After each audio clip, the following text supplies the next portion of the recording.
Hello everyone, welcome back to another BJC past paper review. Remember, once you're doing these examinations, please write your school number, your candidate number, your initials, and your surnames. Today we're going to focus on the general science paper. There's a general science paper we're doing today. We're doing paper 2, and it is a structured question type of paper, and this is from the year 2020. Now let's go into the first question. Now the first question reads that the diagram shows some safety symbols found in the science lab. Study the diagram and answer the questions which follow. All right, first and foremost, before I start the question, let me take out these letters. They are not important. All right, so let's take them out. Let's go with take out the A, B, C, and D. All right, so now let's jump into it. Now, the first part of the question reads that what do the following safety symbols represent? And so let's answer that real quickly. So A is for poisonous substances, so it means poisonous.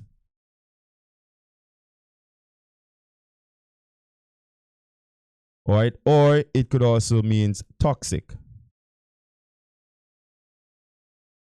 B, look at the X, which means harmful substances, so it'll be harmful. And E, you can see the flame on E, so that will be flammable. And for F, if you notice those things are scattering out from a central point, it means explosive. Okay, great. Now let's go to the next part of the question, which is part B. It said, in the science lab, colors give us safety information. It said, what safety message does the color red gives? And the color red means fire hazard. Okay, so if you see red, it means there is a fire hazard. All right, but matter of fact, let me just quickly give you the other colors and actually tell you what they actually mean. All right, so let me go back to the top.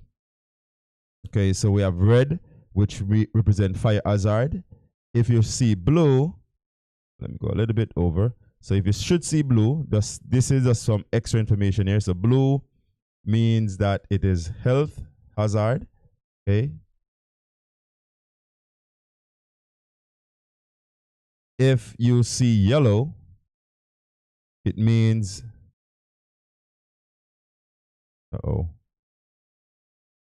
if you should see yellow, this one refers to reactivity. It means reactivity. All right, and if you see white, now white is a kind of a peculiar one.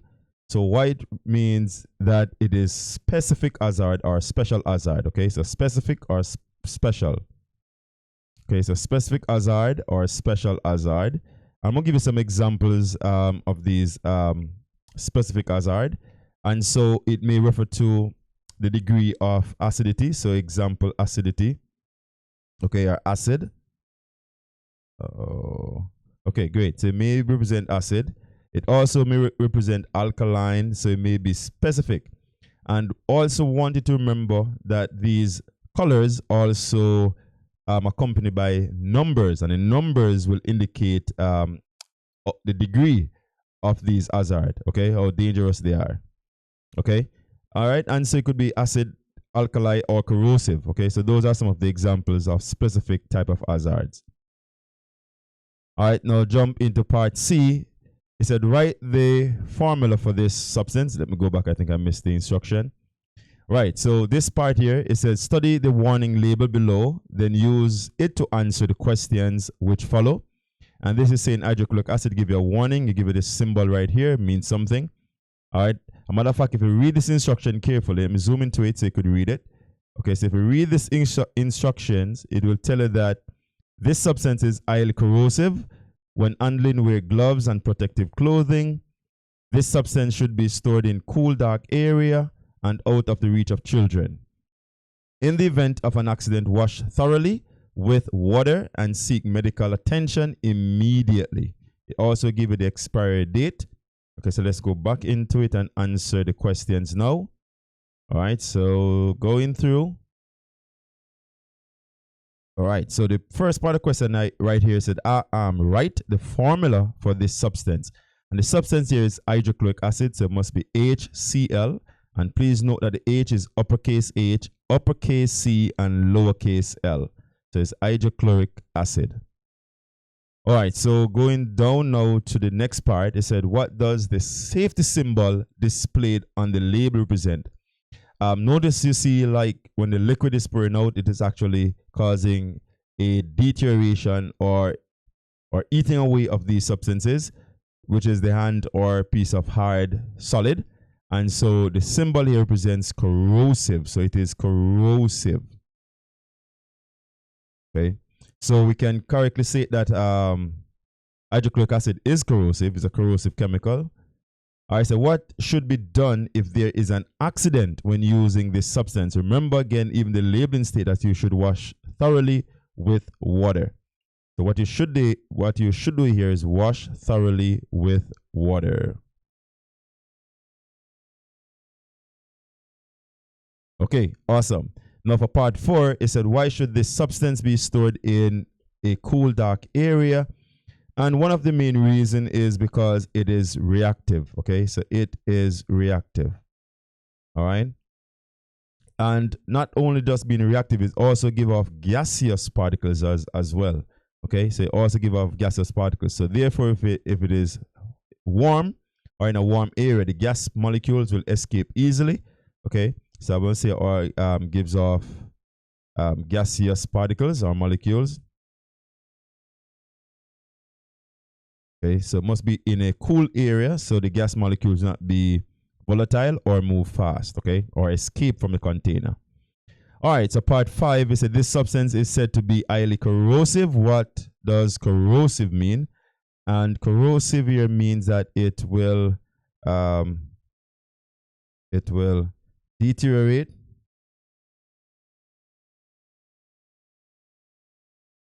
or let's put this in brackets. So deteriorate or eat away. Okay, so what means eat away? Okay, eat away other substances.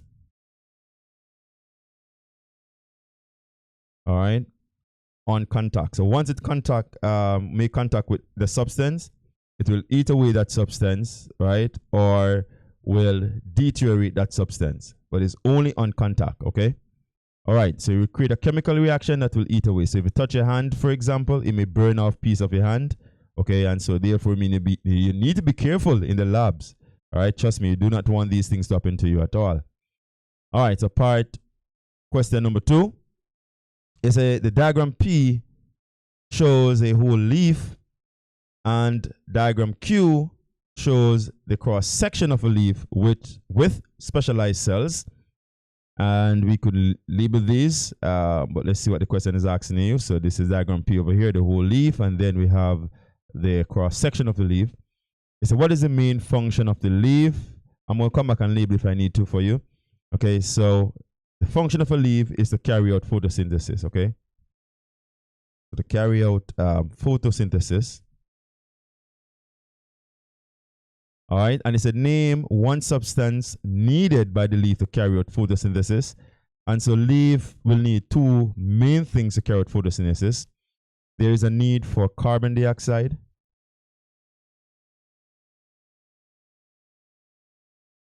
All right, the plant will also need, and it said 1, but I'm giving you all of them so you will know what to do in exam to do this. So you need carbon dioxide. All right, it also requires water. Okay, so water must be there, and also light. Okay, so any of those 3 substances or three things are needed, but it's a substances, so light is not a substance, right? You will not put that light is an energy, but I just want to give you all things that are needed by the leaf. But let me highlight these 2 at the front. They are substances, okay, and the question says substances. So again, I want to be very careful in examination whenever you're answering. Okay, so let me just let me put this out somewhere. Okay, so carbon dioxide and water, they are the substances that are needed. So any of these 2, you're good to go. Light is also needed, but light is the form of energy, just to make a note of that. It's not a substance, all right? But again, I want to give you extra information just in case you see similar question and they ask you different things, you know how to approach it. Now, part B here says using letters from the diagram, identify the following. The structure that absorbs most light, and let's go back to the diagram. The structure that absorbs most light, that is B, which is the Palisade mesophyll layer. Okay, so let's just put B right there. All right, I'm going to go back and I'll label that for you real quick. So this is B. It's a structure where gases circulate, and gases will circulate in the empty space, which is right here, or the air space, which is D. So that will be D. All right, let me just go back quickly and label these structures for you so at least you know them, or at least remind you of them. And so B is called the Palisade mesophyll layer. So this is the Palisade. Okay, there's a Palisade. All right, mesophyll.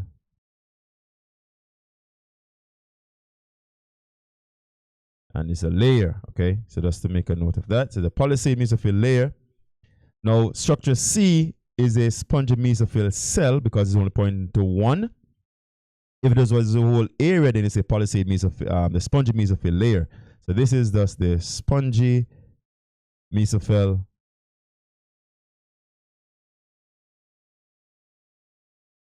cell, okay? All right. So, and D now is what they call the air space. So this is the air space, okay? All right, so that's the labeling of the leaf right there. The top layer right here will be what they call the upper epidermis. Then we have the lower epidermis, and the space between the leaf here called the stomata. And so around the stomata, we have the guard cells. All right, let's go to the next part of the question. All right, and so for part C, so name the cell organelle. So name the cell organelle, and this is key. Name the cell organelle, which allows absorption of sunlight to take place. And I want to make reference to this real quick because the cell organelle is not saying the pigment, because I know that you'd have known that the pigment that absorbs sunlight is chlorophyll, but they're asking you for the organelle, which is very important. So the organelle here would be chloroplast, not chlorophyll. Chlorophyll is the pigment. Just want to point that out real quick. So chloroplast is the organelle. Chlorophyll is the pigment. So please pay attention to that, especially when you're in the examination. Look what they're actually asking you, right? Now for D, it's a name the structure in the leaf which controls what enter and exit the leaf. And this here is the stomata. Things will go in and out of the stomata. And just to make a note, the stomata is controlled by the guard cell, okay? So let's put right here, it is controlled by the guard cell. Okay, so just let me, I just want to quickly give you this, by the guard cells, just in case you need this. So stomata are controlled by guard cells, okay? All right, so let's go down to this part here, which is part E.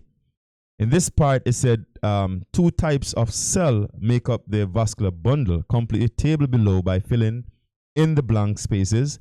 And so the xylem, the function of the xylem is to transport water and mineral salt. So transport water and mineral salt, just put that in, and mineral salts, okay? All right, and so carry food through the plant. This is the phloem. So this is the phloem. Okay, so the phloem vessel will transport the plant food. Now for part F, it said on diagram P, draw lines to the petiole and midrib and label them. So you're going to draw lines to the petiole and the midrib and label them. So let's go for that. All right, so the petiole, let's just quickly, the petiole will be this, which is called a leaf stalk, right? And then the midrib is the main or the center section of the leaf itself. So that's the midrib. All right, might as well label some other stuff for you. So this will be the apex. I'm going to label them. And then this is the leaf blade. And then these will be the veins or the branching veins of a leaf. All right, so let's label them. So the midrib will be here. Okay, so this will be the midrib. Okay, And then here we'll have the petiole. Okay, and this again will be veins of a leaf. So I'll put veins right here. So this is the veins of a leaf. That's a leaf vein. All right, and then here we have the blade of the leaf. All right, let me leave it on the side here. So this is a blade. And then here is called the apex. The tip of the leaf is called the apex. Okay, just in case you need those, okay, you'll be good. All right. All right, so great. All right, so quickly, let me just put this over a little bit more so you see exactly. Right. Excellent. All right, so now let's jump to the next part of a question here, or the next question rather. And we're going to question number 3. And they say the diagram shows a food web found in a backyard garden. And let's zoom into that so we could see everything all at once. All right. And what I want to focus on here, right? You notice in this question, you will see a number of plants. You see carrots, you see grasses, you see grains, right? And the arrows are showing you the flow of energy or what is eating what, okay? All right, so first part of the question, it said from the food web shown in the diagram, name. So you're going to name some stuff now. You're going to name a producer. But again, I'm not just going to name a producer. I wanted to give you all the producers that are there. Okay, so again, when you're studying, at least you know what to look for. Okay. All right, so let's go into it. Let's zoom into it. So looking for a producer. And so we have more than one producers in this food chain. All the plants are producers. So we could have here, we could have the carrots. Okay, we could have, again, grasses. Or we could have the grains. So all the plants or plant-like organism within a food chain or web, they are the producers, okay? So we have here 3 producers in this food web. All right, now we're asking you for a carnivore. And carnivores are any organism that eat only meat or eat other animals. So let's check it out right here now. What is eating any animal? So here we have the fox and the owl. They're eating different animals, right? So here we could put the fox and the owl. So foxes, carnivores here, foxes. Or you could put the owl as well. You only ask for one, but again, I want you to at least know them. So when you're going through, and again, carnivores, they eat meat or eat animals. Now, omnivores. Omnivores now eat both plants and animals. So let's go to the omnivore here and look through it carefully. The bird is eating the plant and eating the grasshopper. So the bird is an omnivore. All right. The mice is only eating the plant. Okay. So again, omnivores eat both plants and animals or plant and meat. So only one is shown eating plant and meat right here, and is the bird. Okay. So let's put bird right here. And then now it asks us now, the last part here, it asks for a herbivore. Herbivores, they eat only plant. So let's look at what is only eating plant right here. All right. And so the mice is eating the green alone. The rabbit is eating carrots and grasses. So these are 2 herbivores. All right. All right. So this is the rabbit and mice. Let's go back again. I think there's one more. Okay. So let's go rabbit or mice. Let's go back again. I think there's a next one. Let's just double check. Yes, the grasshopper. The grasshopper is eating the grasses and the grains. The grasshopper as well is another herbivore. So let's put that. Or the grasshopper. Okay. All right, great. Now the next part of the question here asks us to define the term population. All right, let's be keen with this one. How to define population. Because a population now is the total number of organisms, okay, of organisms of the same, this is part going to be important, of the same species, must be the same species, right? Okay, living in an area. That's very important to make sure they have the same species. Because, for example, dogs, if you're counting dogs, you're only counting dogs. If you're counting human beings, you're counting human beings. If you're counting birds, you're only counting birds. Okay, so you cannot put 2 different species there. Now, part 2 of B, it said what would happen to the mice and grasshopper populations if the whole population died out. So if you take out the owl out of the food web, right? Let's take the owl out of it. And I want you to see this. Take the owl out, so there's no more owl. So if there's none, if there's no more, let me delete this and put it back again nicely. Okay, great. So if there's no more owl in the food web, then what will more likely happen here? All right, let's think about it. Look keenly.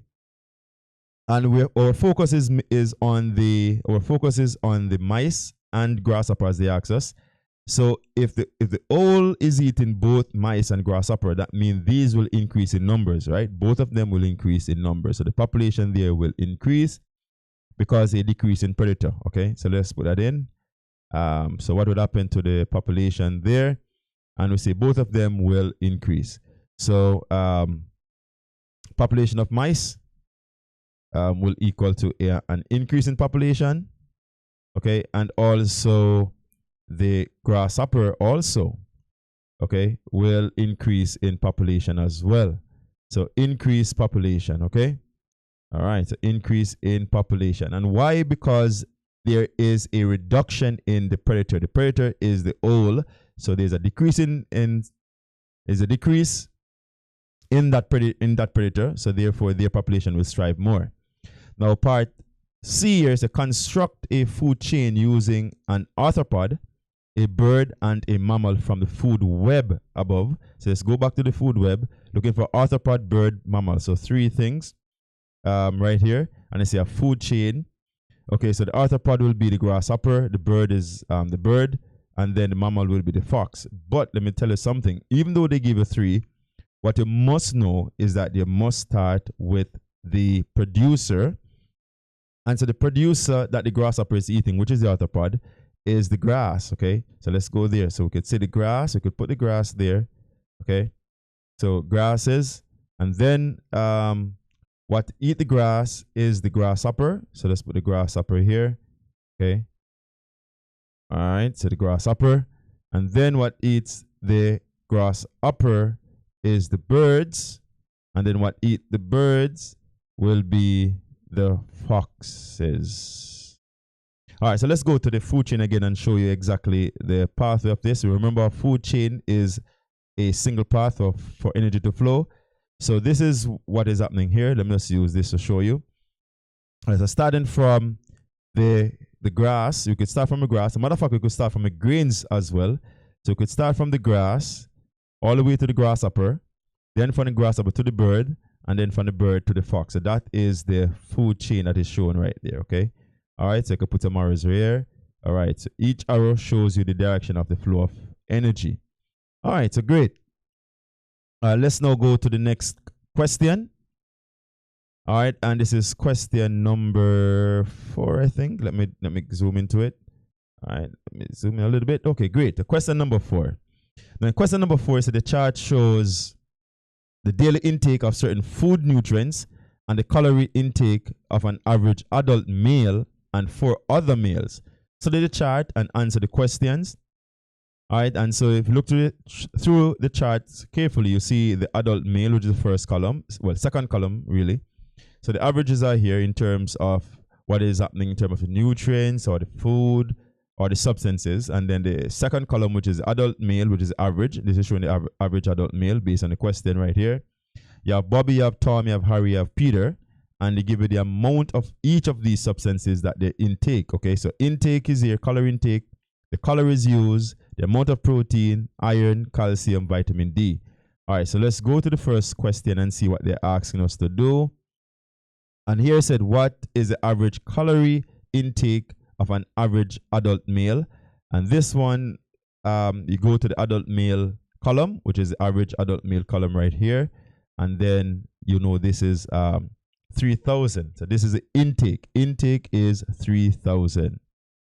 All right, so the average here will be 3,000. All right. And then the next part of the question here now reads here.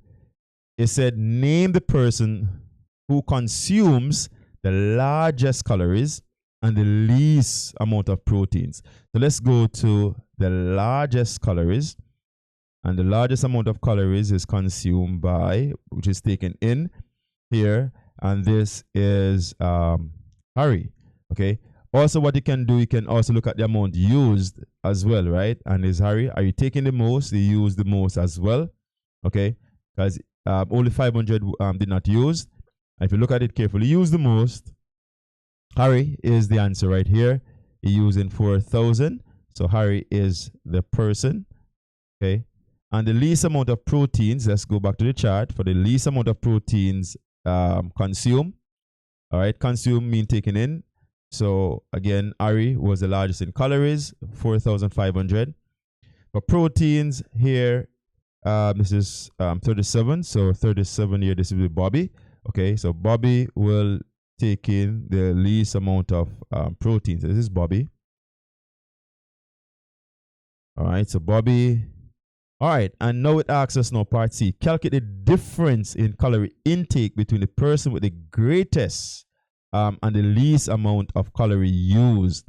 So notice what we're doing here. I want you to be careful with this.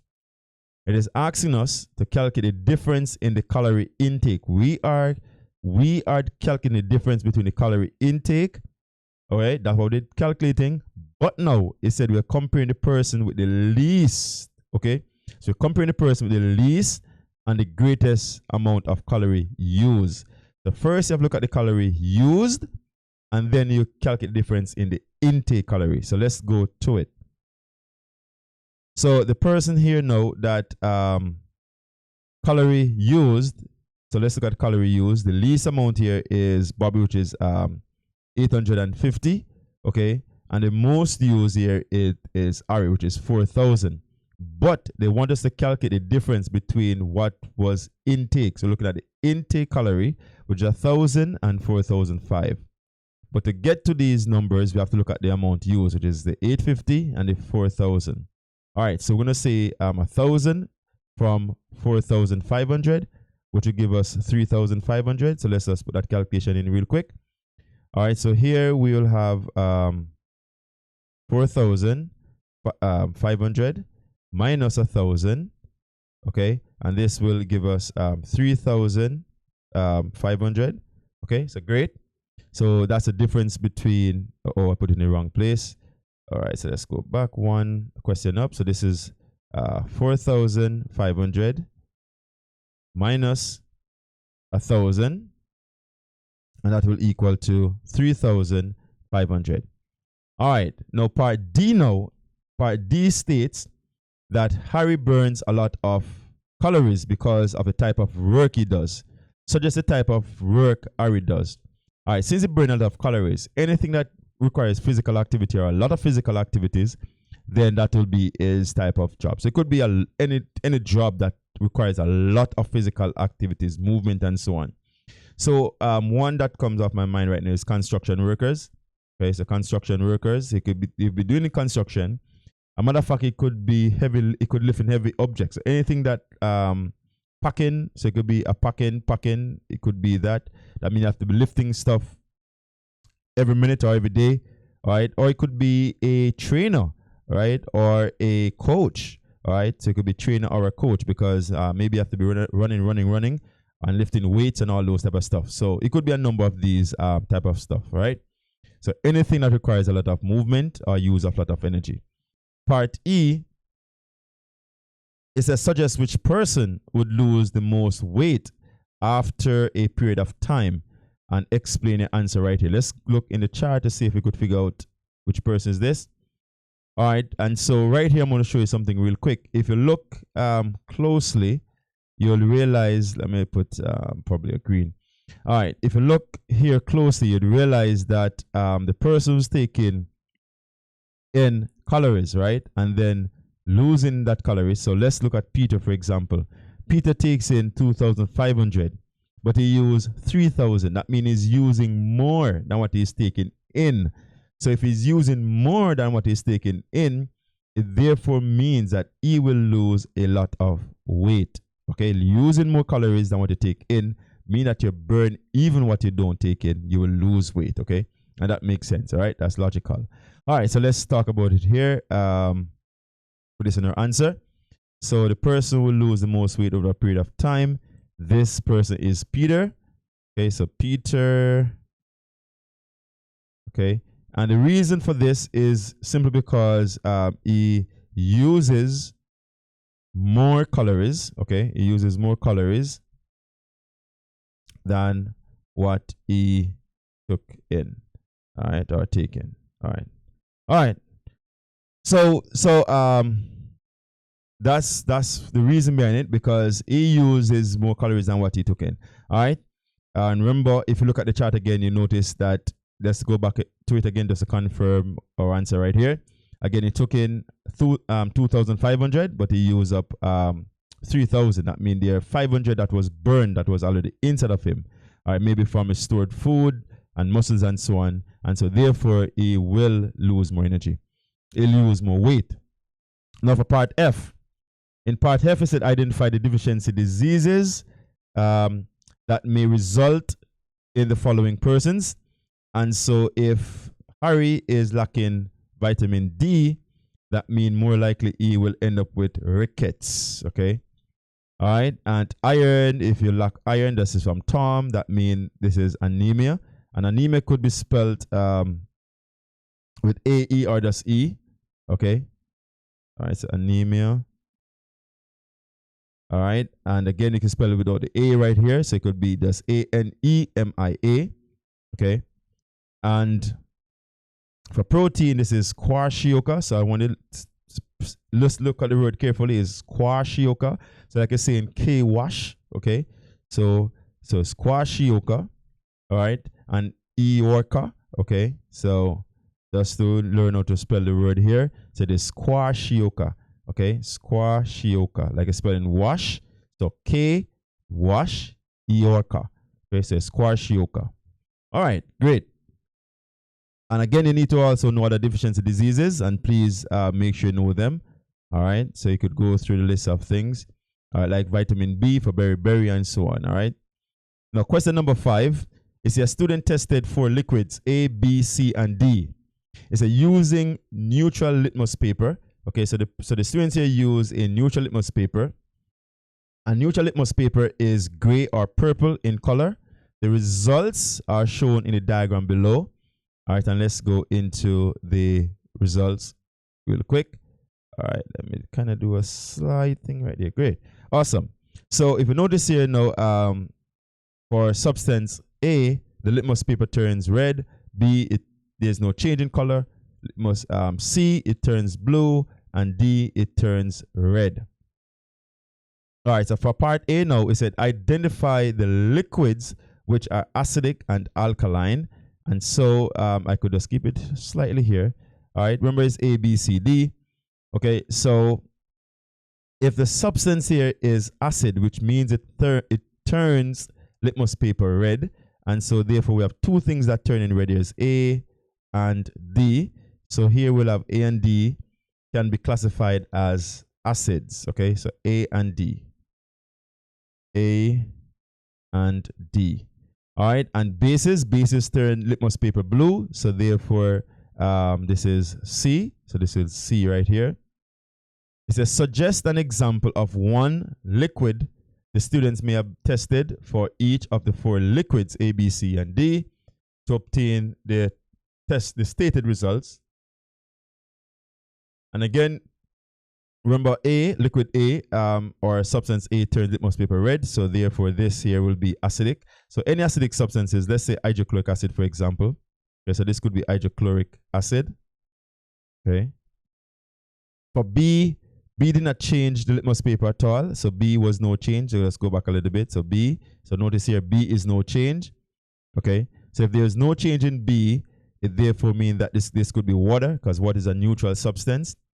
Now for C that turns it blue, it is a base, and a common base in a lab is sodium hydroxide. So this could be sodium hydroxide. Okay. And D now is also an acid. So it could be another acid, it could be sulfuric acid, it could be vinegar. Vinegar is a common acidic substance that is used in our household, like in our kitchen, right? All right, good. Right. And just to make a note as well, even acidic substance could be lime juice as well, just to make a note of that. Sodium hydroxide, they are found in soaps. So soaps are generally alkaline. So this could be, so let's give you some common examples, some household stuff. And so again, just to make a note here, I'm not saying that lime juice is containing hydrochloric acid. I'm not saying another type of acid here is lime juice, a common thing in our lab. Matter of fact, citrus juice really acidic. Okay, so lime juice, for example. Soaps are made up of sodium hydroxide. So a common household thing here would be soap. Okay, like liquid soap, for example, you could use that. All right, so these are just some example of some common things that you find in your house or in the household that could contain these type of substances. All right. For part B, it said the student tested liquid B using pH paper. What is a possible pH of this liquid B? So if liquid B is neutral, which means it's not changing, then the number for neutral pH here is 7. Okay. Now for part, so that will be a pH of 7. Now for part 2, it said when liquid B is cooled, all right, it changes to a solid. What term is used to describe this process? So moving from a liquid to solid, that is called freezing. Okay, you freeze substances to move from liquid to a solid. All right, so part C, here now it asks us to state one difference between the properties of liquid A and liquid C. So liquid A is acid. So what I'm going to show you right here, something that you could do in examination, especially if you're doing more than one differences. What you can do here, you can put here liquid A on this side, for example. So this could be liquid A. All right, let's say liquid A. And on this side, you could say liquid B, just to make life easier for you in examination. So this would be liquid B. Liquid C. Again, liquid A is an acid, and liquid C is a base or alkaline. Okay, so one of the basic thing here is that acids, they are sour, all right, and base, they are bitter. And please do not taste anything in the lab at all. Do not taste anything in the laboratory. Please do not do that. Okay, all right. And next one here is that acids, they are watery, so they are watery to the touch. So they have a watery feeling. Okay, and then base, now they are slippery, so they have a slippery feeling. All right. Another difference here is that acids react with metals, so reacts with metals. All right, and while this base, they do not react with metals. Okay, do not react with metals. All right, so those are 3 differences. They asked for 1. All right, so you could list any one of those. Let's go to our next question here, and this is our last question. It's a diagram shows 2 types of electrical circuits. So we have circuit A, we have circuit B, and here it asks us now to identify circuit A and circuit B. So notice for circuit A, there's one continuous path. For circuit B, there are more than one path. And so therefore circuit A, it is a series circuit, and circuit C is called a parallel circuit. All right, great. Now for part 2 of this is a state where you may find each circuit being used. And for series circuits, you will find those generally in your Christmas lighting. So Christmas lights, you may find it in a Christmas lights. So notice when one bulb stops working, the rest will stop. And for B, which is parallel circuit, you may find these in general your house or industries, factories, and so on. All right, so it could be domestic or commercial buildings. All right, and for part B, it's on circuit A, draw a line to a switch and a battery and label them. So I'm going to label the switch and battery here. Just quickly do this. So this here is the switch. So the switch will be right here. Okay, and the battery will be here. This is the battery. And again, you need to put your lines. All right, they say put lines, so please follow the instructions in the examination. And just doing mine a little bit different. I'll then put the line there, so that's a switch. Technically, that's not where the switch is. I'll take that off. So the switch is here. Okay, great. And then the battery is this structure right here. Okay, so this is the battery. All right, great. Now, let's now go to the next part of the question right here. The next part of the question, it states now that on circuit A, no, we did that part already, so we're going to option C. It said name the 3 parts of a circuit. And the 3 parts of a circuit, you may have a battery or a power source. For that is a power source. And then you have a switch. And then you'll have here load. Okay. And just to make a point here, you also have what they call conducting wires, right? So you need a conducting wires there. All right. So conducting wires. All right. So the battery, switch, load, and you have conducting wires as well. What will happen to the bulb in circuit A and B if one of the bulb blows out?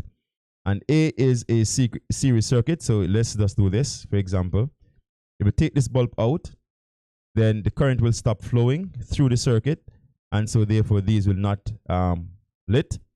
But in circuit B, if you take this one out, then current will still flow through the other circuit or to the other bulbs. Okay, so if you notice here, current could still flow through this. Let's use green for this one. So current could still flow here all the way through and all the way up. Okay, all right. So taking out this one does not affect the rest. Let's do another one here. Let's do the next bulb here. If you should take out that same one, let's use red for example. This will continue all the way here, so it could continue here as well. Coming up all the way up, I'm going all the way. So notice this is a continuous path, just the same. All right, all the way. Okay. So if you take out any one, the others will be on. But for this one, take out this one. If current start to flow here, for example, all right, then it will stop right there and can't go any further. Okay. So let's quickly answer that now. And we're out of here. So for circuit A, it means all the others will be